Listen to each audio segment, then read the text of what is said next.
लेने पर जल का पात्र चढ़ाया, स्पर्श कर लिया, जल का लोटा चढ़ाया, स्पर्श कर लिया, मात्र शिवलिंग का स्पर्श मात्र से।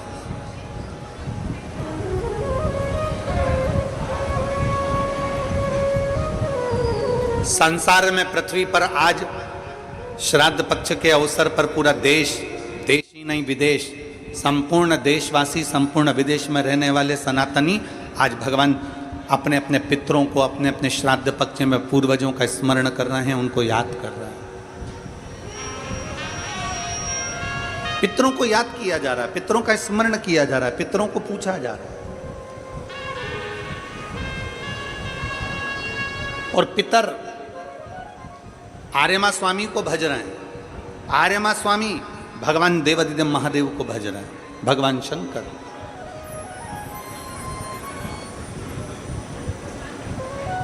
शिव महापुराण की कथा कहती है, आप जब एक लोटा जल भगवान शंकर को समर्पित करते हो, जब आप एक लोटा जल भगवान शिव को समर्पित करते हो, उस समय भगवान शंकर को जल चढ़ाते समय आपके पूर्वज, आपके पितर, आपके आहूत, आपके वासुक, जो भी आपके हैं, वो सब आकर अपना अपना भाग, जल भाग प्राप्त कर लेते हैं, अपना अपना भाग ले लेते हैं।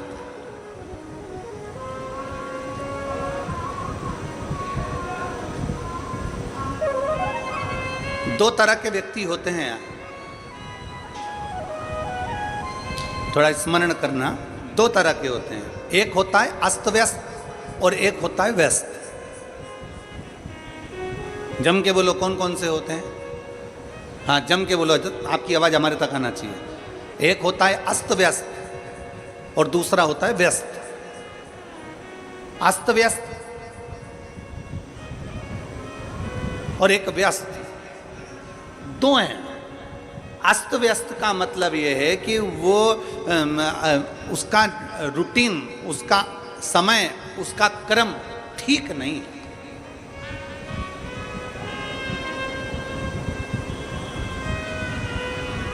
व्यस्त होना एक अलग बात है और अस्त व्यस्त होना एक अलग बात है। व्यस्त होना मतलब अस्त व्यस्त जो व्यक्ति होता है ना, उसको एक मिनट का भी समय नहीं मिलता है, एक मिनट का भी समय नहीं मिलता अगर अस्त व्यस्त व्यक्ति है।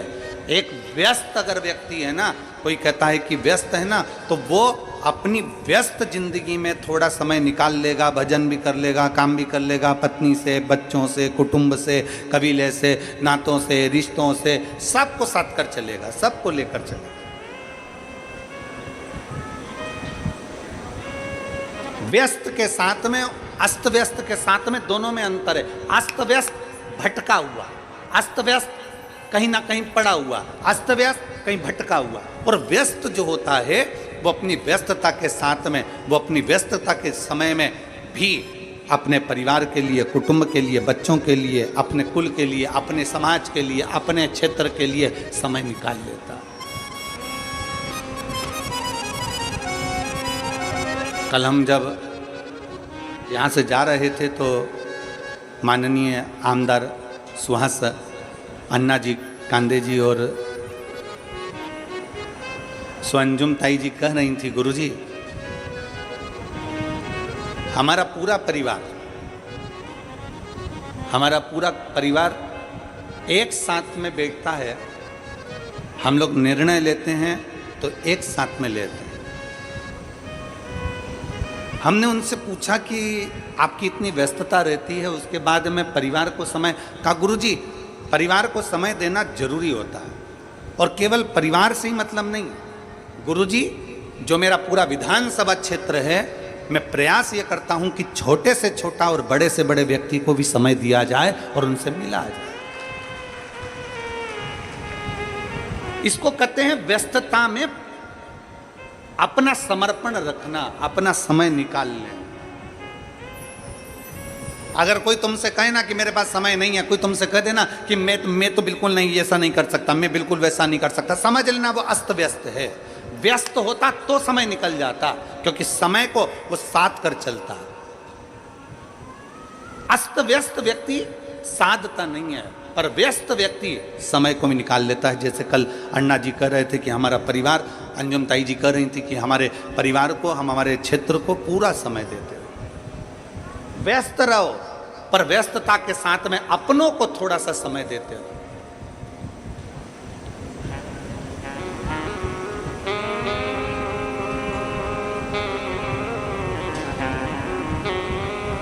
हम आप सबसे कहेंगे व्यस्त रहो, मस्त रहो, पर अस्त और व्यस्त मत रहो। इंद्रदेव 24 घंटे टेंशन में मिलेंगे। इंद्रदेव को 24 घंटे चिंता लगी रहती है, ये कैसे हो गया, ये तप करने बैठा है तो तप करने क्यों बैठ गया, ये भजन करने बैठा है तो भजन करने क्यों बैठ गया, ये उपास रख रहा है तो क्यों रख रहा है, किसी पेड़ की छांव में कोई ऋषि बैठ गया तो इतने समय तक तप कर लिया इसने, कहीं इंद्र का आसन ना ले ले, इसने तप कैसे कर लिया, इसने भजन कैसे कर लिया, इसने कीर्तन कैसे कर लिया। इंद्रदेव 24 घंटे टेंशन में रहते हैं।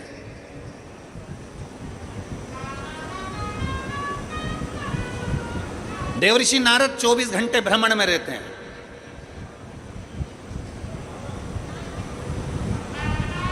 ब्रह्मा जी 24 घंटे सृष्टि के निराकरण में रहते हैं। भगवान नारायण हमेशा मार्गदर्शन में रहते हैं। केवल एक मेरा देव अधिदेव महादेव ऐसे हैं जो बैठते हैं कैलाश पर मृत्यु लोक में, अपने परिवार, अपने कुटुंब, अपने कबीले के साथ, अपने रिश्ते नातों के साथ रहते हैं। उसके बाद भी नेत्र बंद कर कर शांति के साथ अपनी जिंदगी को जीते हैं। ये प्रेरणा देते हैं। मेरे ओघड़दानी भगवान शंकर प्रेरणा देते हैं कि व्यस्तता के जीवन में थोड़ा सा समय परमात्मा के लिए निकालो, व्यस्तता के जीवन में थोड़ा सा समय भगवान के लिए निकालो, व्यस्तता के जीवन में थोड़ा सा समय भगवत भजन के लिए निकालो, व्यस्तता के जीवन में थोड़ा सा समय अपने खुद के लिए निकालो।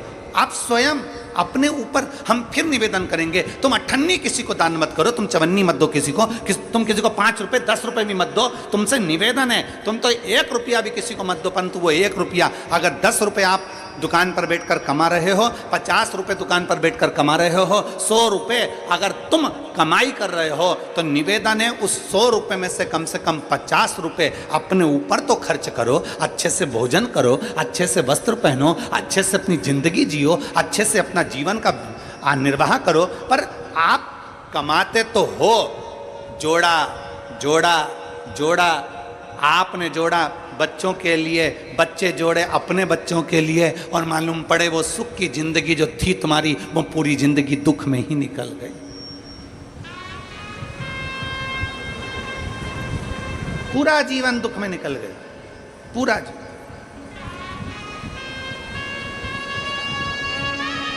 और हुआ क्या आखिरी में?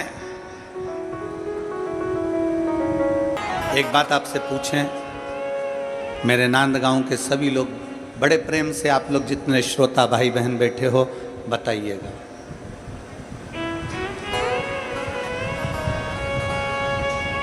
तुमने जो कमाया दुकान पर बैठकर, व्यापार में, व्यवसाय में, नौकरी में, सर्विस में, जो तुम कमाई कर कर लाए, उसका भोग तुम पूर्ण तरह से नहीं भोग पाए। ने जो कमाने के लिए जो तरीका या नियम या नीति के अनुकूल जैसा कमाया, उस कर्म का भोग तुम्हें भोगना ही पड़ता है। तुमने वस्तु का भोग भोगा कि नहीं भोगा, तुमने सामग्री का भोग भोगा कि नहीं भोगा, तुमने संसाधन का भोग भोगा कि नहीं भोगा, पर अपने कर्म का भोग हमें भोगना ही पड़ता है। इसलिए शास्त्र बार बार कहता है कि मत बुरे कर्म कर बंदे वरना पछताएगा, भगवान की आंखों से तू बच नहीं पाएगा, तू बच नहीं पाएगा। अरे ओ अज्ञानी मत करना, तेरे कर्म का फल भी तू ही पाएगा, जैसा किया तूने तेरे आगे आएगा। मत बुरे कर्म कर बंदे वरना पछताएगा। भगवान की आंखों से तू बच नहीं पाएगा, तू बच नहीं पाएगा। हमारे भोग हमें भोगना, हमारे कर्म गति का भोग हमको भोगना। क्या कर रहे हो, कैसे कर रहे हो, क्या क्रम धारण कर रहे हो, क्या नियम धारण कर रहे हो, यह आपके ऊपर निर्भर करता है, आपके ऊपर। अभी तुम देखना, हम कहेंगे ना तो कई लोगों को हमारी बात की थोड़ी काली मिर्ची जरा ज्यादा लग जाती है। अभी आप देखना, नवरात्रे आ रहे हैं, नवरात्रे प्रारंभ होने वाले हैं। अब आप देखेंगे नवरात्रे में कोई पाँव में चप्पल नहीं पहनेगा। बोलो बोलो, सही है कि गलत है? कई लोग 9 दिन तक नियम लेंगे, हम पाँव में चप्पल नहीं पहनेंगे। कोई लोग नियम लेंगे कि हम 9 दिन तक भोजन नहीं करेंगे, हम अन्न का त्याग करते हैं। कोई 9 दिन तक नियम रखेगा, मैं लौंग पर व्रत रखूंगा 9 दिन। कोई व्रत रखेगा, मैं 9 दिन तक केवल 1 गिलास दूध पर व्रत करूंगा। कोई लोग व्रत करेंगे कि मैं 9 दिन तक गलत चीजों का त्याग कर दूंगा। कोई नियम लेंगे कि 9 दिन तक मैं पैदल चलकर माता रानी के मंदिर तक, देवी के मंदिर तक जाऊंगा। कितने दिन? जम के बोलो जरा, 9 दिन। और जो बाकी के दिन है वो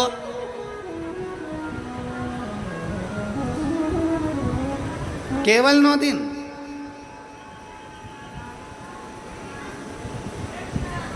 बाकी के दिन क्या, वैसे ही जाने दो। शिव महापुराण की कथा कहती है, ये 9 दिन तुम चप्पल पहनो मत पहनो, 9 दिन तुम माता के दरवाजे जाओ मत जाओ, 9 दिन तुम उपास रखो ना रखो, 9 दिन तुम अन्न त्यागो ना त्यागो। और शिव महापुराण की कथा कहती है, माँ आद्य शक्ति के चरित्र का वर्णन करते हुए कहती है कि 9 दिन तुम्हारे प्रत्येक दिन तुम एक संकल्प ऐसा लो कि मैं अपने सामने, अपने क्षेत्र में, अपने मोहल्ले में, अपनी कॉलोनी में, अपनी सोसाइटी में किसी छोटी बच्ची के साथ कभी कोई गलत कृत्य नहीं होने दूंगा। 9 दिन में दूसरा नियम लो, हमारे मोहल्ले में, हमारे क्षेत्र में, हमारी कॉलोनी में, हमारी सोसाइटी में मैं कभी अपनी सोसाइटी में, अपनी कॉलोनी में, अपने क्षेत्र में कोई गलत व्यसन नहीं होने दूंगा। तीसरे दिन फिर नियम लो, मैं अपने क्षेत्र की बेटियों के प्रति, अपने क्षेत्र की बेटियों को, अपने क्षेत्र की छोटी छोटी बेटियों को, बेटियों के लिए मैं स्वयं आगे बढ़कर उनको शस्त्र की, तलवार की, शस्त्र की विद्या प्रदान करूंगा। चौथे दिन नियम लो, मैं माता रानी के चौथे दिन नियम लेता हूं कि मैं अपनी नवरात्रि में, इस नवरात्रि में चौथे दिन का नियम धारण करता हूं कि मैं अपने क्षेत्र की बेटियों को शास्त्र की विद्या दूंगा, गीता की विद्या दूंगा, रामायण की विद्या दूंगा। 5वें दिन का नियम लो, मैं 5वें दिन का नियम लेता हूं कि मेरे क्षेत्र की बहन बेटियों के लिए, मैं 5वें दिन का नियम लेता हूं कि मेरे क्षेत्र की बहन बेटियां अगर आधी रात को भी कहीं जा रही हैं, हॉस्पिटल जा रही हैं, कहीं किसी कार्य से जा रही हैं, रिश्तेदार के यहाँ जा रही हैं, मेरे क्षेत्र में उनको भय उत्पन्न नहीं होगा, मेरा बल इतना प्रबल रहेगा।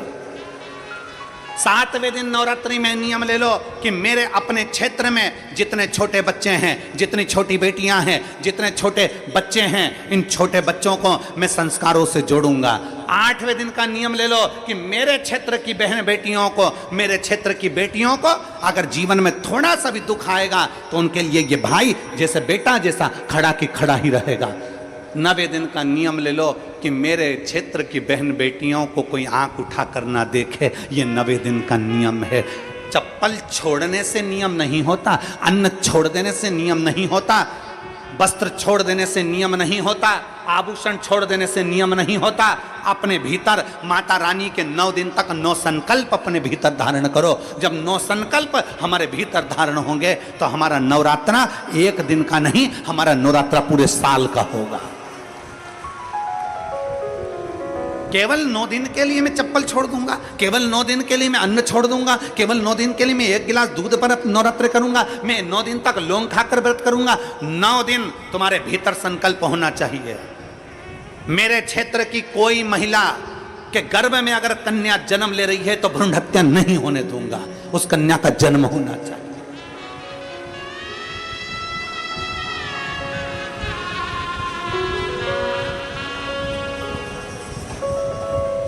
अपने 9 नियम बनाइए, अपने 9 नियम बनाइए। केवल रोटी नहीं खाऊंगा, 9 दिन रोटी नहीं खाऊंगा, पर दुनिया के प्राण खाऊंगा। 9 दिन में 1 गिलास दूध लेकर व्रत करूंगा, और जैसे ही दशहरा आएगा दूसरे दिन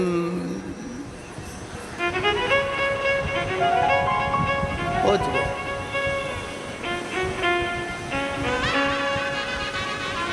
अरे त्याग, दूध का नियम ले रहा है कि 1 गिलास दूध पे 9 दिन निकालूंगा।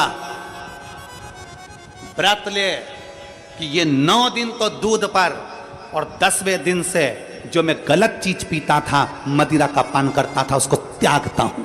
तो देवी जी प्रसन्न होगी, तो दुर्गा प्रसन्न होगी, तो जगत जननी प्रसन्न होगी। केवल 9 दिन, केवल 9 दिन ना। खूब भगवान का भजन करो।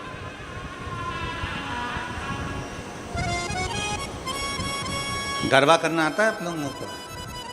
अरे बोलो तो जम के आते। गरबे में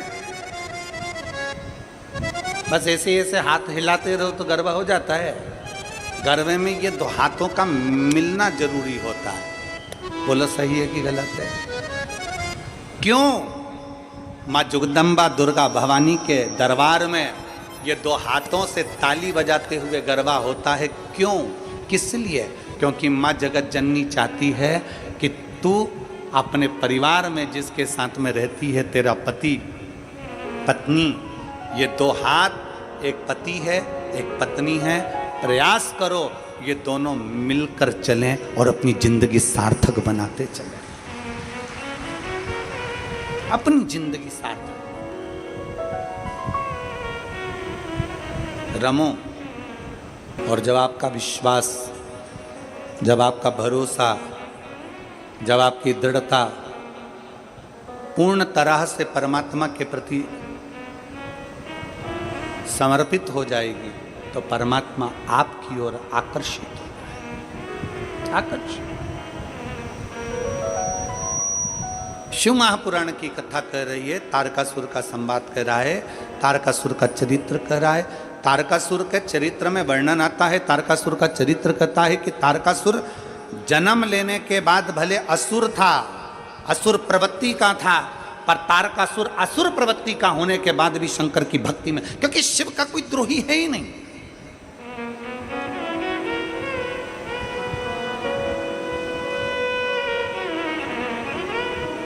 शंकर का कोई द्रोही नहीं है।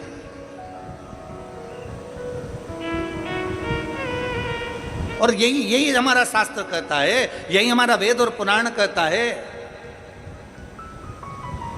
इसी को शिव भक्ति कहते हैं, इसी को शिव स्नेह कहते हैं। भगवान शंकर का कोई द्रोही नहीं, भगवान शंकर का कोई दुश्मन नहीं, भगवान शंकर का किसी से नफरत नहीं, भगवान शंकर का कोई द्रोही नहीं, भगवान शंकर का कोई दुश्मन नहीं। शंकर के सब अपने हैं, शिव के सब अपने हैं, भगवान शंकर के सब प्रिय हैं, भगवान शंकर के सब स्नेही हैं।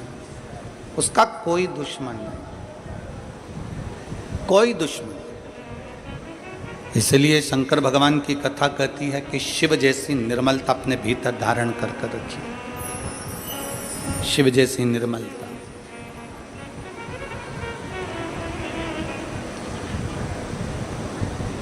हम ब्राह्मण क्षत्रिय वैश्य शूद्र में बांटे जा रहे हैं।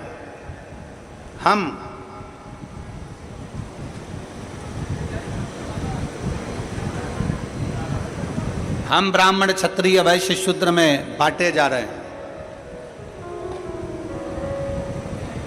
केवल मंदिर में जाओगे तो बढ़ गए, देवालय जा रहे हो तो बट रहे हो, धर्म में जा रहे हो तो बट रहे हो, परंतु केवल एक स्थान ऐसा है जहां ब्राह्मण क्षत्रिय वैश्य शूद्र कोई नहीं बटता। केवल एक स्थान ऐसा है जहां ब्राह्मण क्षत्रिय वैश्य शूद्र कोई नहीं बटता, वो है होटल। केवल एक होटल ऐसी है जहां पर चाय पीकर ब्राह्मण भी गया, क्षत्रिय भी गया, वैश्य भी गया, शूद्र भी गया, वही गिलास धुला फिर आ गया, धुला फिर आ गया। गिलास को नहीं मालूम कि यह ब्राह्मण है कि क्षत्रिय है कि वैश्य है कि शूद्र है। गिलास का काम है तपन को झेलना और दूसरे का पेट भरना। उसी तरह परमात्मा ने जब पैदा करा तो ब्राह्मण क्षत्रिय वैश्य शूद्र बनाकर पैदा नहीं करा। मनु और शत्रुपा जन्मे थे तो उन्होंने ये नहीं लिखा था कि मैं ब्राह्मण हूं कि क्षत्रिय हूं कि वैश्य हूं कि शूद्र हूं। भगवान पृथ्वी पर जब मनु और शत्रुपा ब्रह्मा जी की जंघा से प्रकट हुए, आधा स्वरूप में से एक जंघा से मनु, एक जंघा से शत्रुपा जब प्रकट हुई, प्रथम पुरुष प्रथम स्त्री इस संसार सागर में जब जन्मे तो उन्होंने ये नहीं लिखा कि मैं ब्राह्मण हूं कि क्षत्रिय हूं कि वैश्य हूं कि शूद्र हूं। उन्होंने तो ये देखा कि मैं संसार में जन्म लेने वाला मनुष्य सनातनी हूं, मैं मानव हूं और मानवता का फर्ज अदा करूं। मैं मानव हूं और मानवता का फर्ज अदा करूं। मानवता का फर्ज है हम किसी को कष्ट ना दें। मानवता का फर्ज है पृथ्वी पर आने के बाद हम भगवत भजन को धारण करें। प्रेशर नहीं आ रहा है तुम्हारे सामने में, भगवान का भक्ति करें, भगवान का भजन करें, भगवत स्मरण करें, ये मानवता का।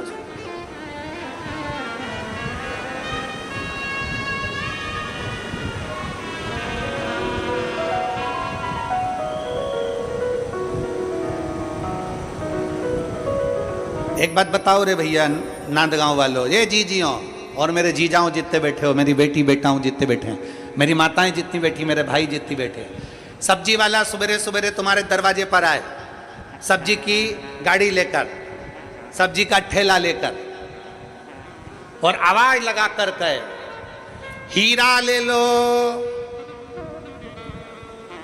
खीरा नहीं। क्या बोला? जम के बोलो जरा। हीरा, डायमंड, डायमंड। सब्जी वाला बोले हीरा ले लो, हीरा ले लो, हीरा ले लो, हीरा ले लो। आप में से कितने लोग होंगे जो हीरा लेंगे? बोलो, जम के बोलो जरा। कोई लेगा? सब्जी वाले से पूछा कितने का है? 5 लाख रुपए का। ओ हो पगला, 5 लाख का हीरा सब्जी के ठेले पे नहीं ले। अब आ गया कबाड़ा बेचने वाला, कबाड़िया, भंगार वाला, कबाड़े वाला। भंगार वाला आया, कबाड़े वाला आया और आकर चिल्ला कर कर आया हीरा ले लो, हीरा ले लो। कोई लेगा हीरा भंगार वाले से, कबाड़े वाले से? कोई हीरा लेगा? बोलो तो जम के नहीं। अब आपको सब्जी वाले के पास जो हीरा था वो बिल्कुल असली था, कबाड़े वाले के पास जो हीरा था बिल्कुल असली था, पर किसी ने लिया नहीं। और अब गए बड़े शोरूम में, डायमंड के शोरूम में, हीरे के शोरूम में, और मालूम पड़े वहाँ जो नकली हीरा था कितने का है? 10 लाख का। 10 लाख का दे दो। नकली शोरूम से लेकर आ गए, असली ठेले पर बिक रहा था, नहीं लिया। असली कबाड़े पर बिक रहा था, नहीं लिया। क्यों? क्योंकि वो बड़ी जो दुकान दिखी है तो नकली हीरा भी बड़े शोरूम से चल जाता है।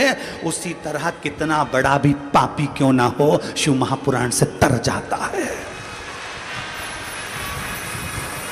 संसार का कोई जीव कैसा भी हो, संसार का कोई जीव कैसा भी हो, शिव महापुराण की कथा भगवत।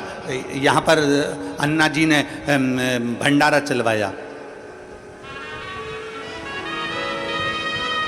आमदार जी ने यहाँ पर भंडारे का व्यवस्था करी, भंडारा चलवाया और रोज प्रतिदिन बहुत अच्छा भंडारा चला, लाखों लोगों ने भोजन किया। अण्णा जी वहां पर गए, किसी से पूछा कि तू ब्राह्मण है कि क्षत्रिय है कि वैश्य है कि शूद्र है। उन्होंने तो ये देखा कि शिव का भक्त है, उन्होंने तो ये देखा कि भगवान का भक्त है। आपने पूछा कि आप लोगों ने भोजन किया कि नहीं किया, आप लोगों ने भोजन करा कि नहीं करा, आप लोग भोजन करे कि नहीं करे। एक परिवार जैसा प्रेम, एक परिवार जैसा आनंद प्राप्त।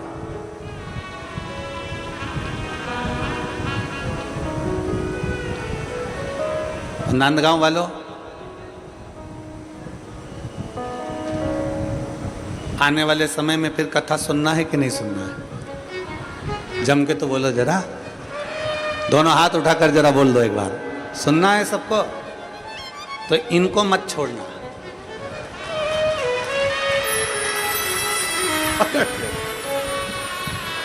कथा सुनना है, अपने को नहीं छोड़ना।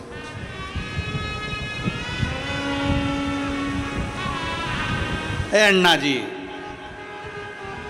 और अन्ना जी से निवेदन, अंजुम ताई जी से कथा कराना है और इन शिव भक्तों को वापस जोड़ना है और वापस इन शिव भक्तों के लिए आगे रहकर सब कार्य करना है।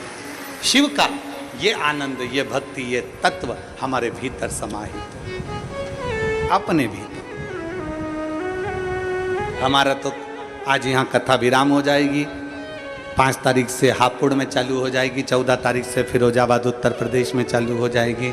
कथाएं निरंतर चलती रहती हैं और चलिए, पर अपने भीतर शिव भक्ति को प्रकट करिए। शिव भक्ति कबाड़े वाला भी हीरा बेचेगा तो कोई नहीं लेगा, भले वो असली हो।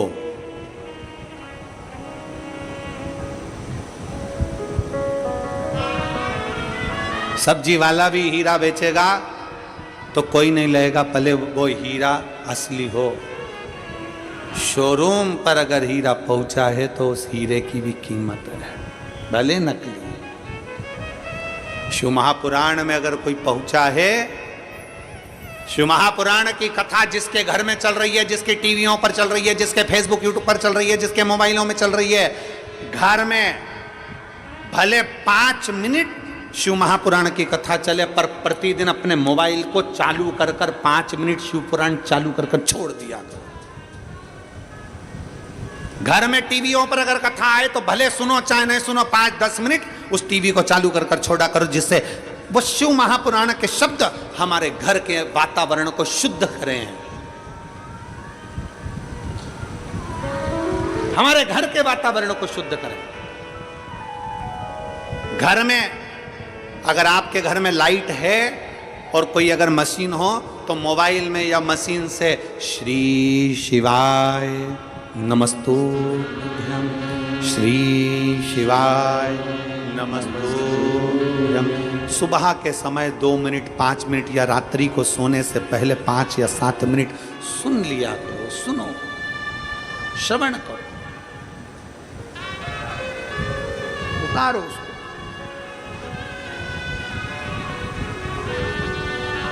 अपने भीतर उतारने का प्रयास करो।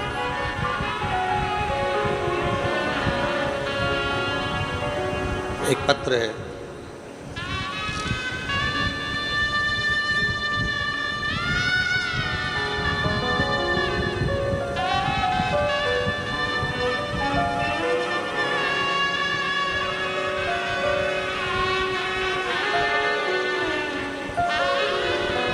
मेरा नाम दत्तात्रेय चौहान है, मैं पूना से आया हूँ। मेरा नाम दत्तात्रेय चौहान पूना से हैं। कहीं बैठे हों आप ही हैं? आ जाइए, एक बेलपत्र ले जाइए, आ जाइए। मेरा नाम दत्तात्रेय चौहान है, मैं पूना से आया हूँ। मेरा मोबाइल नंबर ये है। 1 लोटे जल का मैं क्या वर्णन करूँ गुरुदेव, रुद्राक्ष का मैं क्या वर्णन करूँ गुरुदेव। मेरी पत्नी वर्षा चौहान मई 2024 में अचानक से पागलों जैसी हरकत करने लगी। हम सब डर गए, हमें कुछ समझ में नहीं आ रहा था कि क्या करें।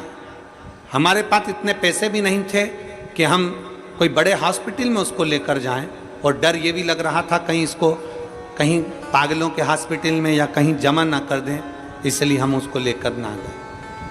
तब हमने मोबाइल पर देखा कि आपकी कथा छत्रपति संभाजी नगर में चल रही है। हम वहाँ डॉक्टरों को दिखाने के लिए आए, पुणे भी दिखाया, सब दूर दिखाया, पर उन्होंने बताया कि ब्रेन में एक नस दब गई है जिसके कारण ये पागलों जैसी हरकत कर रही है।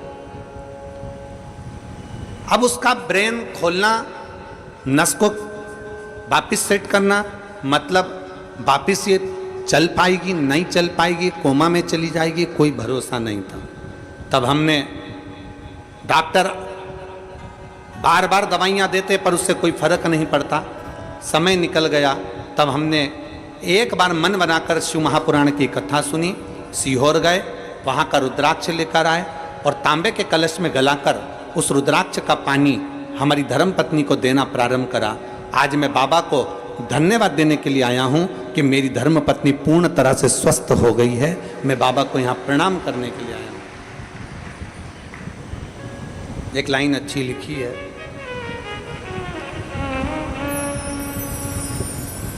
मुझे मेरे बाबा ने बहुत दे दिया है, तेरा शुक्रिया है, तेरा शुक्रिया है। मुझे भोले बाबा ने बहुत दे दिया है, तेरा शुक्रिया है, तेरा शुक्रिया है। ये जायदाद दी है, औलाद दी है, मुसीबत में हर वक्त इमदाद दी है, तेरा ही दिया मैंने खाया पिया है, तेरा शुक्रिया है, तेरा शुक्रिया है। मुझे भोले बाबा ने बहुत दे दिया है, तेरा शुक्रिया है, तेरा शुक्रिया है। भगवान देवाधिदेव महादेव से प्रार्थना करिए, भगवान शंकर से निवेदन करिए। तारकासुर होकर तारकासुर प्रवृत्ति का होने के बाद भी भगवान शंकर की शरणागति प्राप्त करता है। उसके मन में गलत भाव नहीं, उसके मन में गलत विचार नहीं, उसके मन में शिव के प्रति गलत सोच नहीं, गलत दृष्टि नहीं। अजय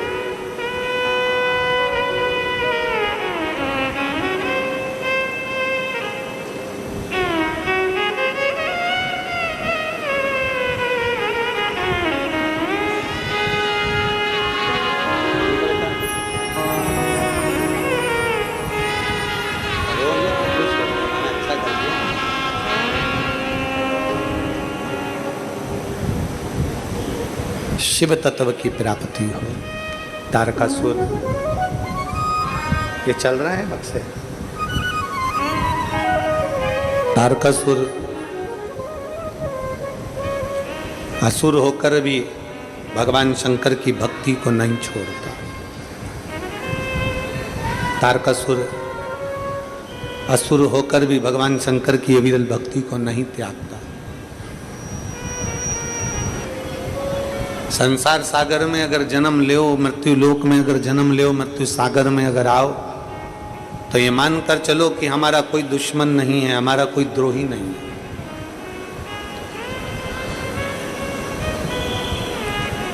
हम अगर दूसरे के प्रति समर्पण का भाव रखते हैं तो जरूर हमारे लिए भी हमारा भोलेनाथ कुछ न कुछ अच्छा सोच कर रखता।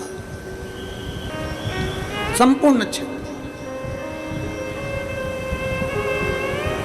एक बड़ा सुंदर संवाद आता है, हम हमेशा कथा में कहते हैं, आप लोगों से भी हम बार बार विनय करते हैं, बन सके इन हाथों से भूखे को भोजन करा दो, प्यासे को पानी पिला दो। किसी की चिकित्सा व्यवस्था कराना हो तो उसकी मेडिसिन करवा दो। बन सके कहीं अच्छा काम बन सके, किसी की एजुकेशन कराना है करा। कुछ श्रेष्ठ करने का प्रयास करें, कुछ अच्छा करने का प्रयास करें। जब हम अच्छा करते हैं तो हमें अच्छा प्राप्त होता है।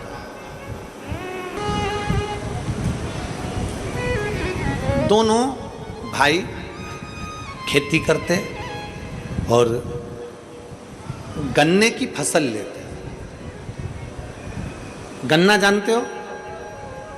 अरे बोलो तो जम के, जानते हो ना गन्ना? यहाँ और कुछ बोलते हो तो बात दूसरी है। शुगर, चीनी का जो ईख भी कई लोग बोल देते हैं उसको, ईख, गन्ना। दोनों भाई गन्ना लगाते, गन्ने की फसल लेते और गन्ने की फसल लेकर उसका आधा गन्ना तो वो शुगर मिल में भेज देते, शुगर फैक्ट्री में, और आधा गन्ना उसका जो है वो गुड़ बनाने में काम में ले लेते। दोनों भाई। समय निकलता गया, निकलता गया, निकलता गया, और दोनों भाई खूब अच्छे से अपना जीवन जी रहे, खूब अच्छे से अपने जीवन का यापन कर रहे। दोनों भाई खूब अच्छे से अपनी जिंदगी जी रहे हैं। दोनों भाई अपने जीवन को, अपनी जिंदगी को बहुत श्रेष्ठता में जी रहे हैं, बहुत श्रेष्ठ।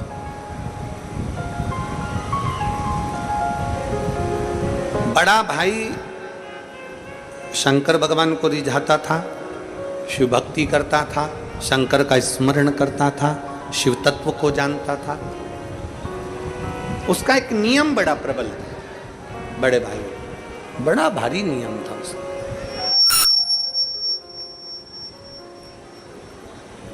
उसके दरवाजे पर अगर कोई भूलवश शिव भक्त आ जाता, उसके दरवाजे पर कोई शंकर का भक्त पहुंच जाता, उसके दरवाजे पर अगर कोई शिव भक्त आ जाता, तो वो उसको बिना गन्ने का रस पिलाए भेजता ही नहीं। सारे भगवान शंकर के जितने भक्त वो जब भी निकलते तो उनके यहाँ रुकते, भैया कैसे हो, भाऊ कैसे हो, बढ़िया, आओ सब बैठो, गन्ने का रस पियो। गन्ने का रस पिलाया, गुड़ खिलाया, गुड़ खिला के गुड़ की डली वो भी बांध कर दे दी। अब छोटा भाई देखता तो बहुत कुड़ता, छोटे भाई को बड़ा बुरा लगता। छोटे भाई को लगता बताओ गजब का मेरा भाई है, मेहनत हम दोनों कर रहे हैं, काम हम दोनों कर रहे हैं, फसल हम दोनों ले रहे हैं, सारा पानी हम दोनों फेर रहे हैं, दवाई हम दे रहे हैं, गुड़ हम बना रहे हैं, मेहनत हम कर रहे हैं, और ये आते हैं थोड़े बहुत लोग और खा पी के चले जाते हैं। गुस्से में लाल हो गया भाई। छोटे वाले को तो बड़ा तन्न फन्न हो गया, छोटे वाले को तो रहा नहीं गया।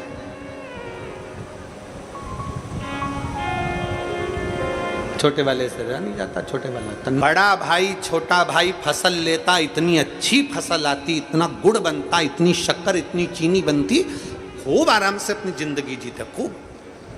एक दिन छोटे भाई को लगा कि मेरा शंकर जी का भगत भैया ये शंकर जी के मंदिर में जाए तो शंकर जी के मंदिर में गुड़ चढ़ा करा जाए, ये शंकर जी के मंदिर जाए तो गन्ने का रस चढ़ा करा जाए, ये शंकर जी के भगत होना है तो खूब खिलाए पिलाए। अब एक काम करता हूँ, अब की बार फसल लेंगे, तैयारी पूरी कर लेंगे, फसल आएगी तो मैं मेरे भैया को तीर्थ भेज दूंगा। फसल का जब आने का समय होता है ना, तभी ये शंकर के भगत होना जाते। कितना सारा गुड़ दे देना पड़ता है, कितना सारा गन्ने का रस दे देना पड़ता है। अब की बार भैया को तीर्थ भेज दूंगा। अब वापिस फसल आई, छोटे भाई ने देखा पूरी फसल आ गई, दोनों भाइयों ने मिलकर लगा ली, फसल आने का समय आ गया, गुड़ बनाने का समय आ गया, गन्ना काटने का समय आ गया, शुगर मिल में गन्ना भेजने का समय आ गया। तो छोटे भाई ने अपने बड़े भाई के पांव दबाते दबाते कहा, भैया मेरा मन है, आप अभी तक कोई तीर्थ नहीं गए हो, भैया आप तीर्थ चले जाओ, अब की बार फसल में काटूंगा, शुगर मिल में भेजूंगा, शुगर फैक्ट्री में मैं भेजूंगा, गुड़ में बनाऊंगा, आप चले जाओ, आप तीर्थ करिए। बड़े भाई ने कहा नहीं, फसल सामने आई हुई है तो मेरे को तो मेहनत करना पड़ेगी ना, अपन दोनों किसानी करते हैं, दोनों को। नहीं नहीं भैया आप चले जाओ, मैं हूं ना, मेरे पे भरोसा नहीं किया।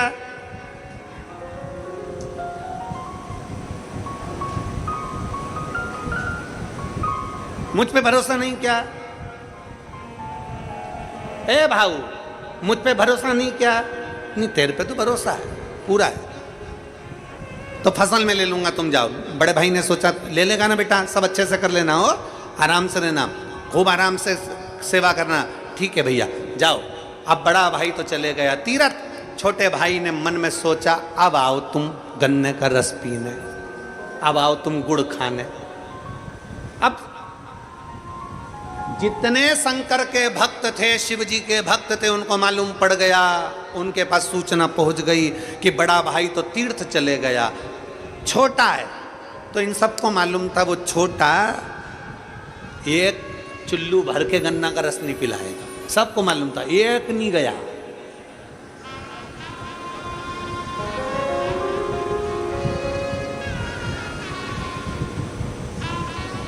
एक नहीं। मैं माननीय अन्ना जी को एक बात कहना चाहूंगा, उस बात के पीछे हमको बहुत हंसी आई।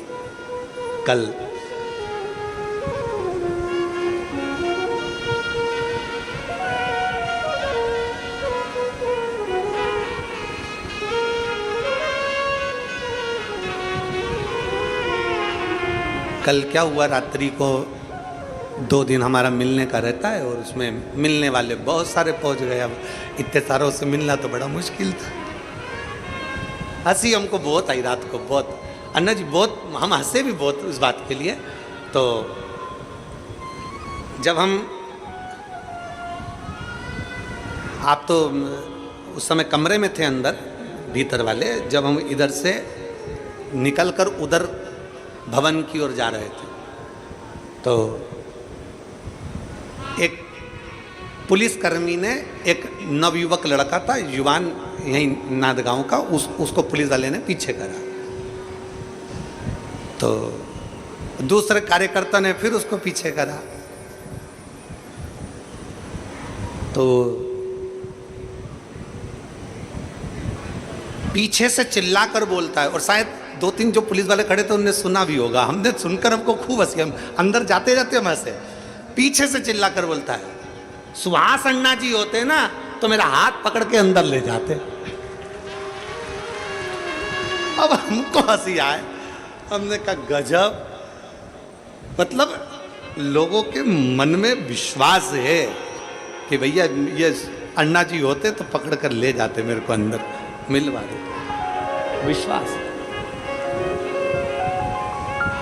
बस वही भरोसा होना चाहिए कि शिव महापुराण की कथा कहती है, आपके अंदर यह भरोसा होना चाहिए कि शिव मेरे साथ है। जैसे वो बालक ने कहा कि अन्ना जी होते तो मेरा हाथ पकड़ ले, मतलब शिव मेरे साथ है, शंकर मेरे साथ।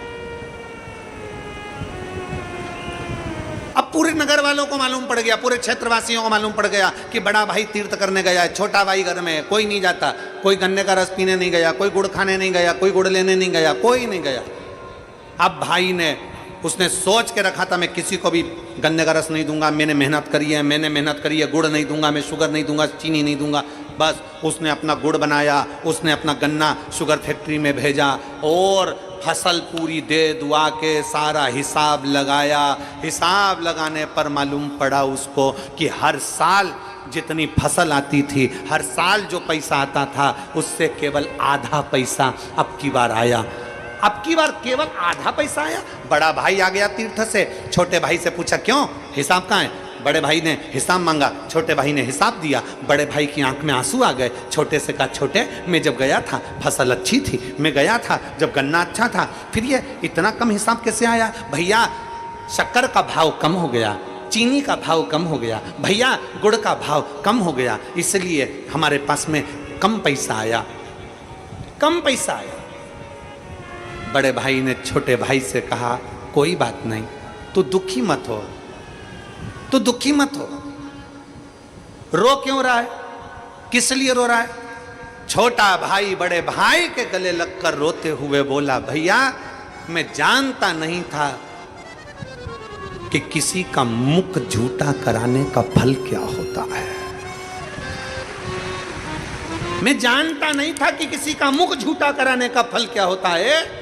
मुझे नहीं मालूम था कि अपने गन्ने में से गन्ने का रस पिलाने का फल क्या है, अपने गुड़ में से गुड़ खिलाने का फल क्या है, अपनी चीनी में से चीनी खिलाने का फल क्या है, मैं जानता नहीं था। आपसे हमने पहले भी कथा में कहा, आज फिर कहते हैं, तुम्हारी दुकान अच्छी चल रही है, तुम्हारी नौकरी अच्छी चल रही है, तुम्हारा व्यापार अच्छा चल रहा है, तुम्हारा व्यवसाय अच्छा चल रहा है, तो एक काम करो, मकान बना लो। बहुत अच्छा दुकान व्यापार नौकरी चले तो पत्नी के जेवर बना दो। खूब अच्छा व्यापार दुकान नौकरी चले तो थोड़ी खेती की जमीन खरीद लो। खूब अच्छा व्यापार दुकान नौकरी चले तो थोड़ा बहुत मकान गाड़ी बंगला कर लो। शास्त्र कहता है चलते चलते में थोड़ा सा बना लोगे चल जाएगा। उसी तरह शिव महापुराण की कथा कहती है, तुम्हारी जिंदगी में जब तक तुम्हारे हाथ पैर चल रहे हैं तब तक कथा सुन लो, और जब तक तुम्हारी घर में चल रही है तब तक दोनों हाथों से दान कर लो। इसके बाद कर पाओ ना कर पाओ। चलती दुकान में से थोड़ा सा सामान निकाला, भूखे को भोजन करा दिया, प्यासे को पानी पिला दिया, भोजन करा दिया, अन्नदान कर दिया। हम आपसे कभी नहीं कहते कि तुम करोड़ों का अन्नदान करो। हम आपसे कहते हैं अगर घर से आ रहे हो तो कुछ रोटी, थेपला, पराठा, पूड़ी, बेसन, रोटी कुछ भी बना कर लिया और मुख झूठा कराओ इन शिव भक्तों का। उस छोटे भाई ने गले लगकर आंख में आंसू भर कर कहा, भैया तू शिव भक्तों के मुख झूठे करा देता था इसलिए फसल भी अच्छी आती थी, तो शिव भक्तों का मुख झूठा करा देता था इसलिए पैसा भी अच्छा आता था। हमने देखा है, हम अपनी व्यासपीठ से कहते हैं, एक इतनी छोटी सी डायरी ले लो और किसी को अगर 5 रुपए का पानी पिलाया है शिव महापुराण के अंदर, इन शिव भक्तों की सेवा करिए। अगर 5 रुपए का पानी पिलाया है तो एक डायरी पर तारीख के समेत लिख कर रखो। 3 महीने के बाद हमको बताना वो 5 रुपया तुम्हारा 5000 के बराबर हुआ कि नहीं। मेरा ओघड़ बाबा, मेरा ओघड़दानी, मेरा शंकर, मेरा त्रिकालदर्शी, मेरा कैलाशी, अविनाशी शिव जितना शिव महापुराण की कथा में लगा लेता है उससे लाख गुना मेरा कुबेर भंडारी वापिस चुका देता है, वापिस दे देता है।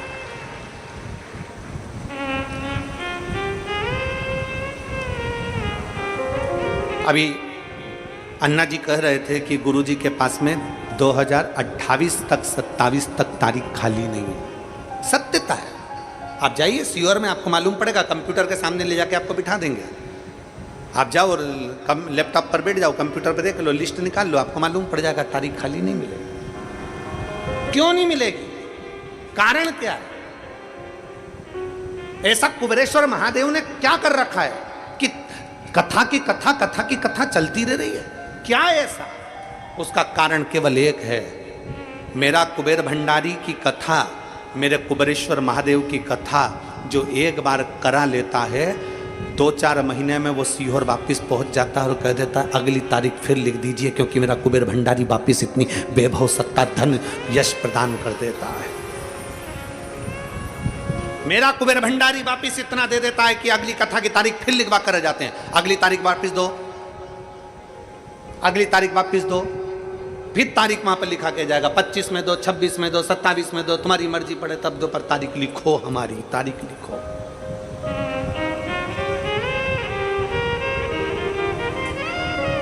और आप में कई माताएं बैठी हैं, कई भाई बैठे हैं, कई जीजी, कई जीजा बैठे हैं जो एक कथा नहीं सुने हैं। आप में से कई लोगों ने 2 कथा, 3 कथा, 4 कथा, 5 कथा, 6 कथा सुन रखी है और आज भी कथा के पंडाल में बैठे हो। क्यों बैठे हो? तुम्हारे घर के लोग कहेंगे जब 1 बार सुन चुकी, 2 बार सुन चुकी, 3 बार सुन चुकी तो क्यों बैठी कथा के पंडाल में?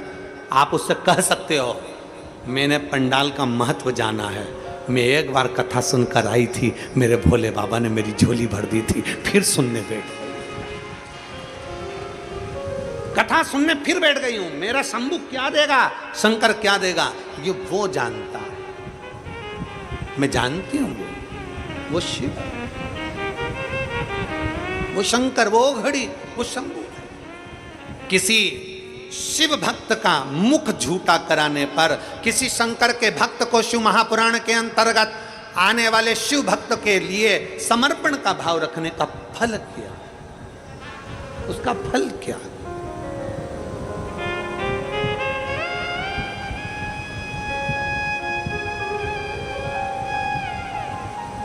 ये कथा तो देवाधिदेव महादेव की कृपा से पूर्ण हो रही। इसके पहले एक कथा थी गुड़गांव में, गुरुग्राम हरियाणा में। श्री वर्धन जी यादव जी ने वो कथा कराई थी और वो कथा 2 दिन के बाद में रोक दी गई थी। कथा के पंडाल में से शिवभक्त निकल कर नहीं गए, कथा फिर उनके घर पर चालू करी वर्धन जी यादव जी। गुरुग्राम हरियाणा के शिवभक्त निकलकर बाहर नहीं गए, पंडाल में पड़े रहे, हमें कथा सुनना है, हमें कथा सुनना है, खड़े रहे। मैं गुरुग्राम हरियाणा के उस वर्धन यादव जी को धन्यवाद दूंगा कि उनको मालूम पड़ा उनकी माता जी को और उनको कि पंडाल में भक्त लोग हैं और वो सब वहीं हैं और उनके भोजन की व्यवस्था नहीं हो पाई क्योंकि पंडाल में सब बंद करवा दिया गया था। तो तुरंत वो वर्धन यादव जी ने घर के बाहर टेंट लगवाकर भोजन बनवाया और बनवाने के बाद वो भोजन ले जाकर पंडाल में शिव भक्तों को खिलाया। मैं उनको भी साधुवाद देता हूं इस चीज के। समर्पण किसको कहते हैं? समर्पण। जैसे भी हमने कथा में कहा कि अन्ना जी और ताई दोनों मिलकर हाथ जोड़कर कहते हैं आपने भोजन किया, आपने भंडारा जीमा, आप प्रसाद पाए, इससे प्रसन्नता होती है, इससे हमारे जीवन की एक बलता मिलती है, एक आनंदता मिलता है कि यजमान स्वयं शंकर और पार्वती का रूप होते हैं। ये हमने कई बार शिव महापुराण में कथा में कहा है कि शिव शंकर का एक रूप है, हमारे यजमान शंकर का एक रूप। हम हमेशा शिव महापुराण की कथा में कहते हैं ईश्वर जी और गोरा जी का स्वरूप है। यजमान जो बैठता है, पति पत्नी जो बैठते हैं कथा सुनने, वो शिव और पार्वती के रूप में बैठते हैं।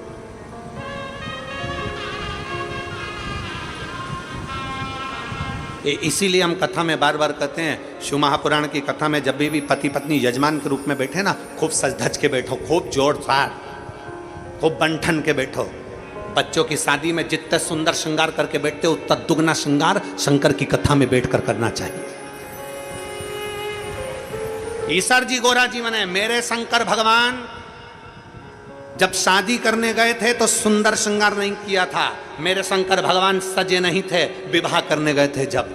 पर मेरे शंकर भगवान जब कथा सुनने के लिए, शिव पुराण की कथा सुनने तुमरुका जी के मुख से चंचुला देवी के पति बिंदु के लिए जब कथा सुनने के लिए गए थे, तब मेरे शंकर भगवान ने श्रृंगार करा था। माता पार्वती ने 16 श्रृंगार करा था और दोनों सज धज कर कथा के पंडाल में पहुंचे थे। भगवान का वो स्वरूप आज भी पूरे भारत में पूजाता है, ईश्वर जी और गोरा जी के रूप में। आज भी लोग पूछते हैं गणा और गोर के रूप में, गणगोर के रूप में।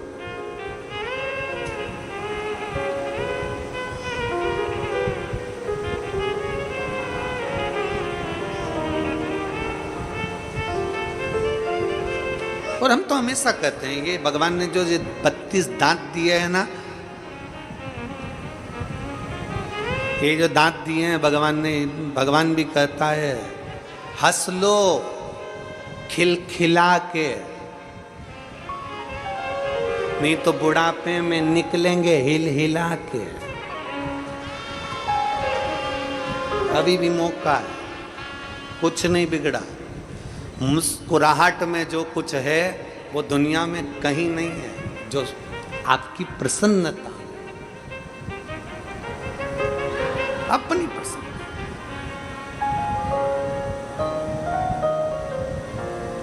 प्रसन्नता में, आनंदता में।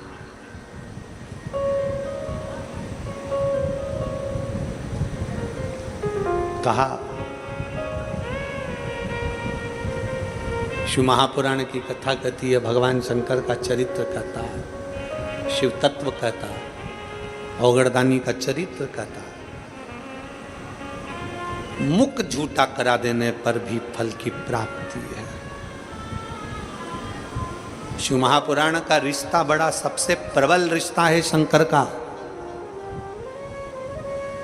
शिव महापुराण का रिश्ता के बराबर कोई रिश्ता नहीं है। घर में तो आपको मालूम है कि ये मेरा भाई है, घर में आपको मालूम है कि ये मेरी बहन है, घर में आपको मालूम है ये मेरे नातेदार, ये मेरे रिश्तेदार हैं। शिव महापुराण की कथा में यहाँ जितने पंडाल में बैठे हो, तुम्हारे आसपास में जो माताएं बैठी है, तुमको नहीं मालूम कि ये तुम्हारी बहन है, कि तुम्हारी काकी है, कि तुम्हारे रिश्तेदार हैं, कि तुम्हारे नातेदार हैं। पर 7 दिन कथा में उसके पास बैठ कर ऐसा रिश्ता बन जाता है कि घर के रिश्ते पीछे रह जाते हैं और शिव पुराण का रिश्ता अलग चल जाता है। ये शंकर का रिश्ता है, ये शिव तत्व का रिश्ता है, ये शिव महापुराण का रिश्ता है। इसीलिए शिव महापुराण की कथा कहती है, हमारा भगवान की कथा।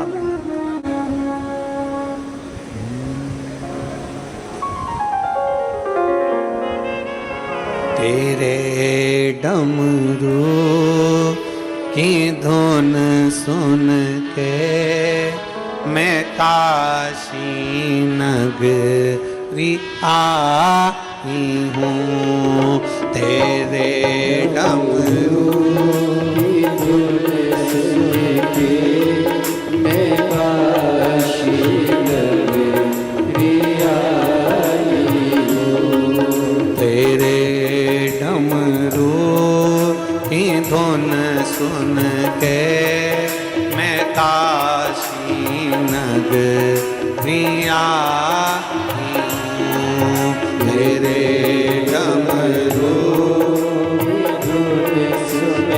सब गाइए। आज कथा का विराम दिवस है, बड़े प्रेम से। मैं काशी नगरी आई हूँ, मैं काशी नगरी आई हूँ, मैं काशी नगरी आई हूँ, मैं काशी नगरी आई हूँ, मैं काशी नगरी आई हूँ, मैं काशी नगरी आई हूँ, मैं काशी नगरी आई हूँ, मैं काशी नगरी आई हूँ। हे भोले ओ बम भोले, मैं काशी नगरी आई हूँ। मेरे भोले ओ बम भोले, मैं काशी नगरी आई हूँ।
गंगा है।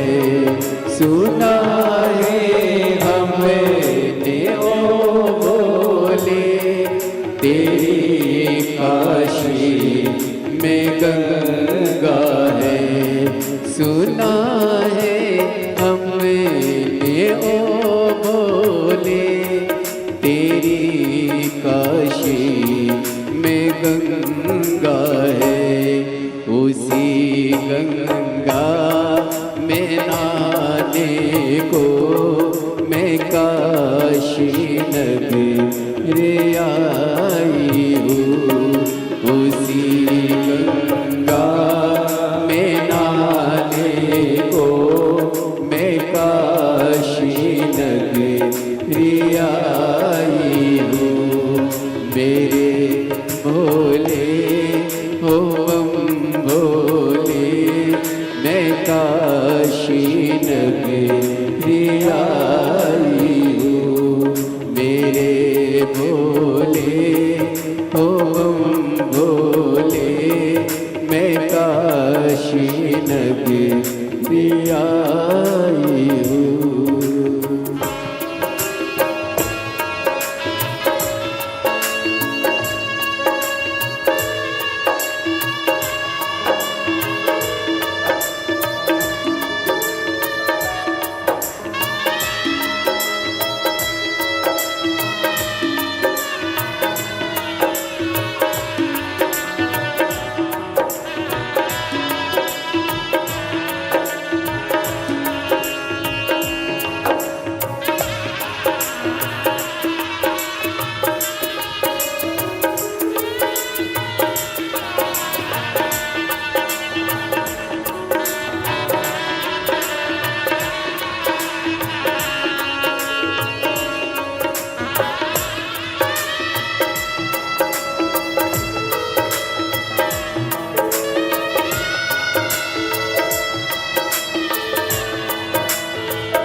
शंभो।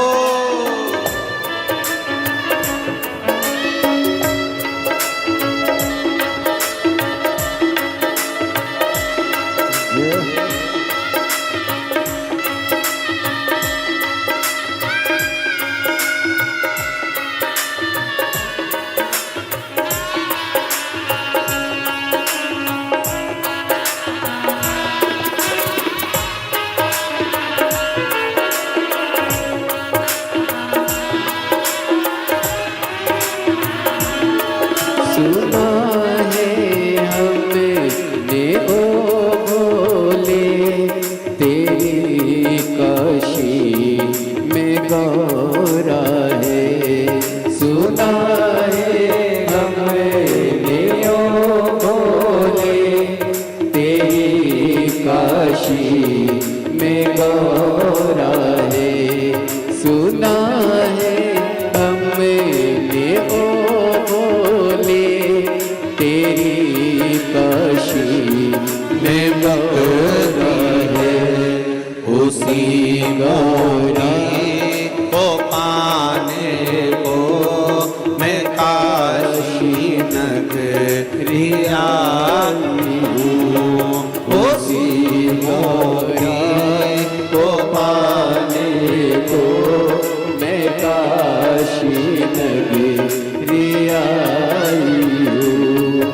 मेरे डमरू की धुन सुन के मैं काशी नगरी आई हूँ।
भोले तेरी काशी में गौरा है। सुना है हमने ओ भोले तेरी काशी में गौरा है। उसी गौरा को पाने को मैं काशी नगरिया उसी गौरा